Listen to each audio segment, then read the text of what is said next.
설 연휴 기간 맞는 거룩한 주일, 주일 전에 와서 하나님께 예배하는 우리 2부 예배의 성도님들, 하나님께서 들려주시는 귀한 음성 들으실 수 있길 간절히 바랍니다. 우리 다 같이 1절 말씀 받들어 읽습니다. 만군의 여호와여, 주의 장막이 어찌 그리 사랑스러운지요. 아멘. 민수기 16장과 26장에는 레위 지파였던 고라가 중심이 돼서 다단과 아비람과 온이라고 하는 지도자들과 함께 그를 따르는 사람들과 함께 하나님께서 세우신 모세와 아론의 지도력에 반기를 들고 반역하는 일에 대한 그런 기록이 있습니다.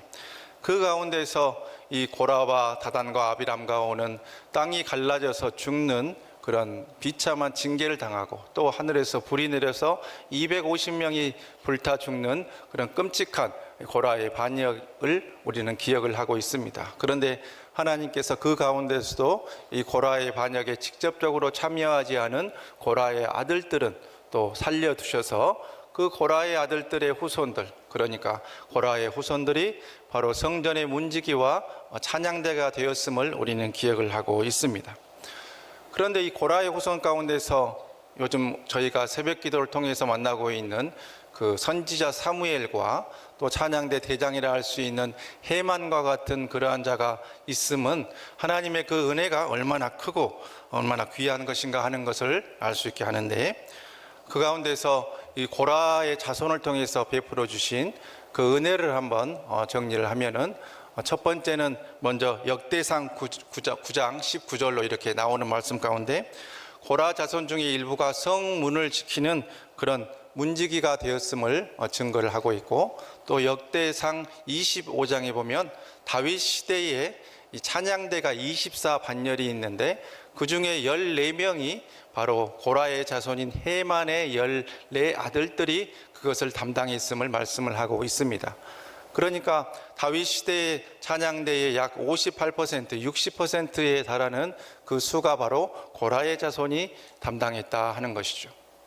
또 거기에 더해서 고라의 자손 가운데 베풀어 주신 하나님의 은혜가 큰데 150편의 시편 가운데 73편을 다윗이 썼고 11편을 이렇게 고라의 자손들이 이렇게 기록을 하게 되었는데, 그 가운데서 43편을 넣느냐 마느냐에 따라서 12편으로 이렇게 해석이 되기도 하죠.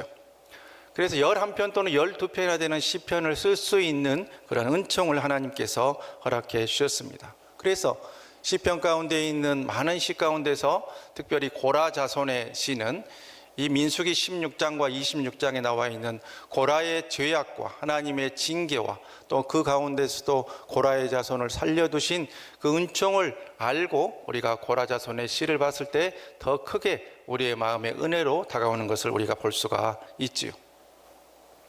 고라의 자손은 자신의 선조인 고라의 죄악을 생각했을 때 은둔자요, 실패자요, 낙오자로 평생 그 죄책감 속에 살아갈 수밖에 없는 그러한 이 족속들이었지만, 하나님께서는 고라의 자손들에게는 큰 은혜를 베푸셔서 찬양대로 또 성전의 문지기로 시편의 시를 짓는 자들로 이렇게 회복과 용서의 은혜를 더하여 주셨습니다. 하나님께서는 오늘날도 우리에게 고라의 자손과 같은 은혜를 베풀어 주십니다. 우리가 죄악 가운데 있을지라도 죄악된 모습 그대로 우리를 연락하여 주시고, 우리가 배우지 못했을지라도 못한 모습 그대로 우리를 받아주시며, 물질이 없고 가난하고 병들었을지라도 그 모습 그대로, 있는 모습 그대로 우리를 주의 전에 올 것을 말씀하시고 우리를 받아주시는 그 사랑의 하나님이 여러분을 오늘 또 이 자리에 부르셨음을 꼭 기억하실 수 있기를 바랍니다. 시편 84편은 이 고라 자손이 쓴 그러한 시입니다. 그래서 목자들은 이 시가 이렇게 성전을 바라는 성전 순례자들이 쓴 시인데, 그 시를 고라 자손들이 이렇게 잘 보관해 두었다가 나중에 시편을 편집을 할 때에 고라 자손이 쓴 시다 이렇게 인용했다는 말도 있는데, 이것은 이제 표제에는 분명히 고라 자손이 썼다고 되어 있기 때문에 그 근거가 미약하다고 할 수 있죠. 근데 이 고라 자손이 쓴 시편 84편은 바로 이 말로 시작을 하는데, 만군의 여호와여, 이런 말씀으로 시작을 합니다. 우리 다 같이 1절 말씀 받들어 읽습니다. 만군의 여호와여 주의 장막이 어찌 그리 사랑스러운지요. 아멘. 구약 성경 가운데 하나님을 부르는 여러 가지 표현 가운데서 개역 개정판 한글 성경에 무려 277번이나 나오는 표현이 바로 만군의 여호와, 만군의 하나님, 만군의 주라는 표현으로 많은 군사 가운데서 가장 우두머리가 되시는 하나님에 대해서 말씀을 하고 있습니다. 이것은 히브리어 원어로는 야훼 차바오트라고 하는데 255번이나 이렇게 기록이 되어져 있는 것이지요. 그래서 오늘 본문인 시편 84편에서도 무려 4번이나 1절, 3절, 8절, 12절에 만군의 여호와라고 하는 그런 표현을 쓰고 있습니다. 야훼 차바오트라고 하는 그러한 표현이죠. 만군의 여호와는 특별히 많은 군사 가운데 우두머리가 된 강력한 힘이 있는 하나님에 대해서 말씀하고 있는 것이지요. 왜 강력한 하나님에 대해서 만군의 여호와라는 표현이 성경에 277번이나 나오느냐? 험한 인생길 걸어나가면서 많은 위협의 요소들이 있을 것인데 만군의 여호와 야훼 차바오트가 지켜주신다는 것을 믿고 선포하는 구약의 많은 하나님의 사람들의 믿음의 고백이 바로 하나님을 부를 때에 창조주 하나님이시고 우리를 지키시는 많은 군사 가운데 우두머리가 되시는 야훼 차바오트 만군의 여호와를 불렀기 때문에 바로 만군의 여호와 야훼 차바오트란 말이 이렇게 많이 사용되고 있는 것이지요. 1953년 휴전 이후로 북한의 지도자들이 악한 말들을 쏟아냈는데 최근에 김정은이가 하고 있는 말만큼 악한 말을 한 적이 없는 것 같습니다. 김정은이 우리나라를 제1의 적대 국가라고 말하고 이제는 상종도 하지 않고 어떤 협상도 하지 않는다고 하면서 핵무기를 사용하겠다고 우리를 협박하고 겁박하고 있습니다. 그러나 우리가 꼭 기억해야 될 것, 만군의 하나님 여호와 야훼 차바오트가 우리나라를 지켜주신다고 한다면 우리나라는 아무런 걱정이 없습니다. 하나님께서 만군의 여호와께서 우리를 지키시고 계시기 때문이지요. 전쟁은 하나님께 속한 것이고 만군의 여호와 하나님이 우리나라를 지켜주실 것이기 때문에 그들의 어떤 협박에도 두려워하지 마시기를 바랍니다. 그래서 이 만군의 하나님 여호와가 우리 개인도 지켜주시고 우리 가정도 지켜주시고 우리 자녀도 지켜주시고 우리 교회도 지켜주시고 이 나라 이 민족도 어떠한 협박과 겁박 속에서도 지켜주시는 만군의 여호와 하나님이 나의 하나님, 우리의 하나님이라는 것을 꼭 믿으면서 야훼 차바오트 만군의 여호와 하나님을 선포하면서 기도하고 하나님 앞으로 나아갈 때에 하나님께서 우리 개인과 가정과 우리 교회와 이 나라의 민족 만세까지 영원까지 지켜주실 것으로 믿습니다. 이어서 우리 2절 말씀 받들어 읽습니다.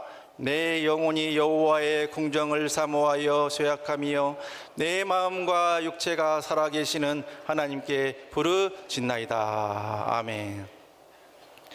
동진이라고 하는 나라의 학자 간보라고 하는 사람이 4세기경에 수신기라고 하는 책을 썼습니다. 거기에 보면 이런 일화가 나오는데 송나라 말기 강왕이라고 하는 주색 잡기에 빠진 악한 왕이 있었습니다.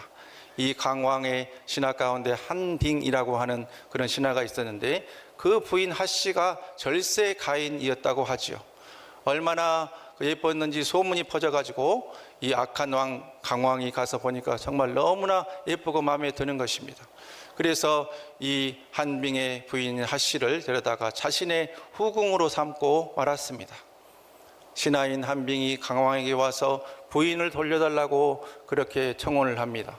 그러나 계속 귀찮게 하는 이 한빙을 오히려 누명을 씌워가지고 먼 변방으로 귀양을 보내고 아침 저녁으로 노동을 시키고 일을 시키고 말지요. 그것을 참다 못하고 또 부인에 대한 그리움에 사무쳤던 한빙은 스스로 목숨을 끊고 맙니다. 또한 그 소식을 들은 이 부인 하씨도 이렇게 유서를 써놓고 스스로 목숨을 이 성 위에서 몸을 던짐으로 투신해서 죽고 말았다고 하지요. 그런데 이 부인 하씨가 죽어가면서 왕에게 남긴 유서 가운데 내 남편 한빙과 합장을 해달라 하는 그러한 기록을 남겼다고 합니다. 근데 끝까지 아꼈던 이 강왕은 이 부인의 마지막 말도 들어주지 아니하고 자신의 후궁이었음에도 어디 죽어서까지 애간장 타봐라 하면서 두 무덤을 이 약간 떨어진 거리에 이 멀리 떨어뜨려 놔서 서로 마주보게 이렇게 놔뒀다고 그래요. 근데 어느 날 그 무덤에서 이렇게 두 나무가 이렇게 자라나가지고 이 10일 만에 아름드리 나무가 되었는데 그 가지가 양쪽을 이렇게 향하고 자라나기 시작했다고 합니다. 또 그 뿌리는 이렇게 서로 얽혀졌다고 하죠. 그런데 또 얼마 지나지 않아서 나무에 원앙새 한 쌍이 와가지고 서로 껴안고 어찌나 울던지 이 나무를 불렀으니 상사수라 불렀다는 전설 따라 삼천리의 이야기가 있습니다. 그래서 서로 생각하는 나무 상사수라는 그 이야기가 바로 수신기에 적혀 있는 그러한 이야기죠. 오늘 본문 2절 말씀에 사모하여 쇠약하며 여호와의 궁정을 사모하여 쇠약하며 라는 표현을 쓰고 있습니다. 이 말씀을 접할 때 한 주석학자는 바로 이 병이 생각난다 이렇게 풀이를 했습니다. 그것은 바로 상사병입니다. Love sickness. 남녀가 서로를 생각해서 정말로 이 너무나 그리움이 커서 잊지 못할 때 생기는 그리움의 병, 성전을 향한 그 상사병이다 하는 그런 표현을 썼는데 아주 적절한 그런 해석이라고 할 수가 있지요. 이 상사병은 어떤 그리움이 있을 때 그 대상을 가지지 못했을 때 오는, 또 쉽게 접근할 수 없을 때 오는 그러한 일종의 성장통과 같은 그러한 병 아니겠습니까? 그런데 이 성전을 생각할 때에 사모하여 쇠약하며 하면서 이 시편 84편의 기자는 성전을 향한 자신의 사랑, 상사병을 이렇게 표현을 하고 있지요. 얼마나 성전을 그리워하고 제사의 장소, 예배의 장소를 그리워했으면 이러한 표현이 나왔겠습니까? 지금은 우리가 웃으면서 이렇게 말할 수 있습니다만은 불과 2년 전만 해도 전 세계가 코로나19의 위협 속에서 하나님께 드리는 예배의 현장까지도 자유롭게 예배하지 못하는 그런 일들이 있었습니다. 그때만 해도 이렇게 새벽 기도 때도 인원이 차단되었던 적도 있었고, 또한 주일 예배도 본당에 20명만 들어올 수 있게 했던 그러한 적들이 있었죠. 그 가운데 어떤 새벽에는 이렇게 온라인 예배 송출을 위해서 오게 될 때에 많은 권사님과 집사님들이 이 교회에 와서 들어오지 못하고 성전 문고리를 잡고 담벼락에 기대고 앉아서 기도하다가 이렇게 예배 진행을 위해서 들어가는 목사님들 붙들고, 목사님 한 번만 들어가면 안 돼요. 근데 그 권사님들을 또 어디에 관공서가 어떻게 숨어 있는지 알 수가 없어서 권사님 죄송합니다, 권사님 죄송합니다 하면서 성전 안으로 발길을 옮겼던 것이 불과 2년 전에 그러한 일이었습니다. 그때는 우리가 이렇게 성전을 사모하고 예배를 그리워하고 그렇게 간절한 마음이 있었는데, 이제는 코로나19도 끝나고 이렇게 자유롭게 성전에 모여서 예배할 수 있음에도 불구하고 예배의 현장 가운데 나오지 않는 많은 분들이 있습니다. 또한 오늘도 설 연휴를 맞이해서 전국의 산지 사방으로 또 해외로 나와 있는 그러한 많은 분들 가운데서 예수 믿는 분들이 있음에도 불구하고 거룩한 주일 성수하지 아니하고 예배의 자리에 있지 않는 그런 분들이 있습니다. 심지어 교회에 와서도 여러 가지 봉사는 한다고 핑계는 대고 일은 하면서도 이 1시간 남짓한 예배의 자리에 오지 않고 나는 바빠서 일해야 되니까 본당에 못 들어간다고 예배 못 드린다고 하는 그런 분들도 있습니다. 또 어떤 일들을 한다고 하면서 이렇게 주중에 나와서 봉사하면서 주일에는 이 핑계 저 핑계 멀리 살아서 예배를 못 드린다 하는 분들도 있다는 이야기도 듣고 있습니다. 분명히 말씀드립니다. 교회의 예배에 또한 하나님을 섬기는 귀한 목적은 하나님께 영광 돌리기 위한 것이고, 믿음의 궁극적인 형태의 그 완성은 하나님께 예배함으로 완성이 되는 것입니다. 그렇기 때문에 우리가 선교하는 것, 복음 전하는 것도 결론은 예배자를 세우기 위함입니다. 하나님께 온전한 예배가 바로 신앙의 궁극적인 모습이라 하는 것이지요. 그렇기 때문에 우리가 예배 드려야 할 때 예배의 자리에 있지 않는 것은 결코 하나님이 기뻐하시는 모습이 아닙니다. 그렇기 때문에 우리가 바른 신앙인으로 예수 잘 믿는 사람의 모습으로 하나님께서 주시는 온전한 복과 은혜를 누리고 살기 위한다면 마음의 중심을 하나님께 드리고 하나님께 온전한 예배의 자리에 다 나아가실 수 있기를 간절히 바랍니다. 또한 예배의 자리에 와 있는 이 시간에도 우리의 마음이 하나님께 집중하고 하나님을 생각하실 수 있기를 간절히 바랍니다. 우리가 어떤 상황 속에서도 하나님께 예배해야 되는데 이 하나님의 성전과 궁정을 향한 간절한 그 마음이 시편 84편 10절에 이렇게 기록이 되어져 있는데 이것이 우리의 평생의 고백이 되어야 합니다. 우리 다 같이 이 말씀 두 번 받들어 읽습니다. 주의 궁정에서의 한날이 다른 곳에서의 첫날보다 나은즉 악인의 장막에 사는 것보다 내 하나님의 성전 문지기로 있는 것이 좋사오니. 한 번 더 시작. 주의 궁정에서의 한날이 다른 곳에서의 첫날보다 나은즉 악인의 장막에 사는 것보다 내 하나님의 성전 문지기로 있는 것이 좋사오니. 아멘. 언젠가 시간이 흐르고 우리의 정신이 흐트러져서 다른 사람의 말을 인식하지 못할 때가 있을 것입니다. 언젠가 우리의 사지백체가 굳어서 마음껏 입술을 열어서 하나님을 찬양하지 못할 때가 있을 것입니다. 우리가 두 발로 걸어서 내 의지로 운전해서 주의 전에 올 수 없고 걸어서 주의 전을 찾을 수 없을 때가 분명히 있을 것입니다. 그 때가 있기 전에 주의 전을 할 수만 있으면 더 가까이 하실 수 있기를 간절히 바랍니다. 예배 자리에 올 수만 있으면 더 자주 오실 수 있기를 간절히 바랍니다. 기도할 수 있을 때 더 많이 기도하실 수 있기를 간절히 바랍니다. 그러한 자들에게 하나님께서 복 주신다고 말씀하시고 있는데 그 하나님의 복에 대해서 이렇게 말씀하고 있으니 4절, 5절, 12절 말씀 우리 다 같이 연이어서 받들어 읽겠습니다. 시작. 주의 집에 사는 자들은 복이 있나니 그들이 항상 주를 찬송하리이다. 주께 힘을 얻고 그 마음에 시온의 대로가 있는 자는 복이 있나이다. 만군의 여호와여 주께 의지하는 자는 복이 있나이다. 아멘. 먼저 5절 말씀을 주목해 보면 우리가 기도 가운데 많이 쓰는 그런 독특한 표현이 나옵니다. 그 말씀은 바로 시온의 대로라고 하는 그러한 말씀입니다. 이 시온의 대로의 표현을 우리가 기도 때 한 번씩 사용할 때는 우리의 인생이 광야길처럼 척박하고 힘든 그러한 길인데 우리의 앞길은 하나님께서 넓은 길로 평탄한 길로 시온을 향해 나아가는 좋은 길로 그렇게 비단길로 꽃길로 인도해달라고 하는 우리의 마음이 반영되어 있는 표현이 바로 시온의 대로라고 하는 그러한 표현이죠. 그런데 원 의미를 우리가 안다고 하면 이 기도의 표현이 더 풍성해질 수 있는데요. 사실 시온의 대로라고 하는 표현은 우리 한글 성경에 단 한 번 시편 84편 5절에만 나오는 그러한 말씀입니다.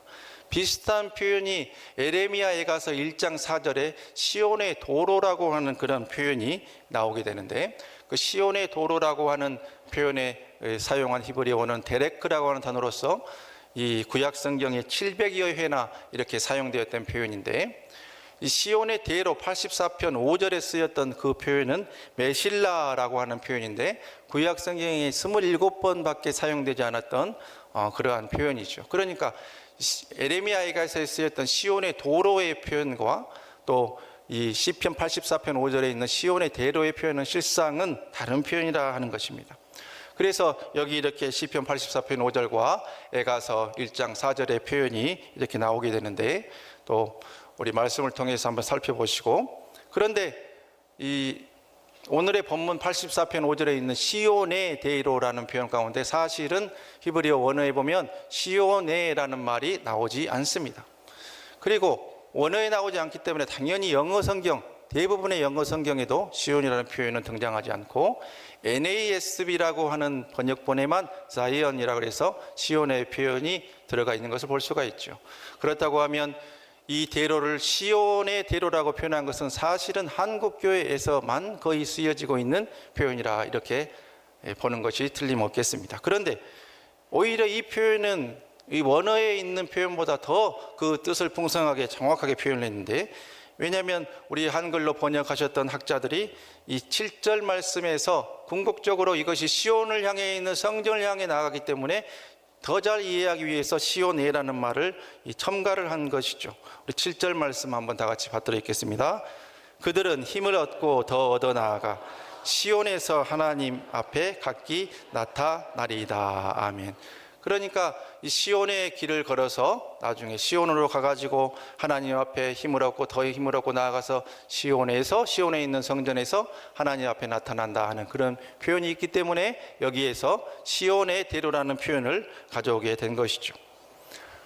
시온에 있는 성전에 가고 싶으나 여러 문제 때문에 갈 수 없었던 순례자들이 바로 그 마음을 담아서 시온의 대로라는 표현을 썼던 것을 볼 수가 있습니다. 그래서 여기에 있는 그 시온의 대로는 바로 그 시온에 있는 성전을 가게 인도해 주시는 하나님에 대한 표현으로 이렇게 여기서 사용이 된 것을 볼 수가 있죠. 그래서 시온의 대로라는 표현은 삶의 인도자이신 하나님을 내포하고 있는 그러한 표현이라 하는 것을 볼 수가 있습니다. 그래서 5절 말씀에 주께 힘을 얻고 그 마음에 시온의 대로가 있는 자는 복이 있나이다 이렇게 말씀하고 있는 것은 삶의 광야길에서 만나게 된 여러 가지 어려움 속에서도 바로 하나님께서 인도해 주심으로 대로가 열리게 되고 궁극적으로 힘을 얻어서 시온에 있는 성전에 나아가 하나님 앞에 서게 되는 그 삶의 순례의 여정을 말씀하고 있는 것을 볼 수가 있지요. 시편 84편은 바로 이런 말씀을 중심으로 해서 세 가지 복이 있나이다, 복이 있는 자에 대해서 말씀을 하는데 우리가 방금 읽었던 4절, 5절, 12절에 그러한 말씀입니다. 4절에는 복이 있나이다 하는 그러한 자에 대해서 성전에 사는 사람이, 성전에 거하는 자가 복이 있다고 말씀하고 있고, 두 번째는 그 성전을 향해 나아가는 순례길에 있는 자가 바로 복이 있다고 말씀을 하고 있으며, 12절은 주님을 신뢰하여서 주님을 의지하는 자가 복이 있다고 말씀을 합니다. 그러니까 이 말씀의 범위가 점점점 확장되는 것을 우리는 알 수가 있어야 되는데요, 먼저는 4절 말씀에 성전에 거하는 자가 복이 있고, 그 다음은 그 성전을 향해 나아가는 순례길에 있는 자가 복이 있고, 나중에는 주님을 의지하는 모든 자가 복이 있다고 하는 그러한 말씀입니다. 우리의 삶이 시온의 대로만 있기를 원하지만 눈물 골짜기 걸어갈 때가 있습니다. 그 골짜기를 지금 혹시 지나고 계십니까? 그 골짜기 가운데 계십니까? 그러나 너무 염려하지 마십시오. 하나님께서 예비하신 많은 샘과 이른 비가 여러분을 기다리고 있습니다.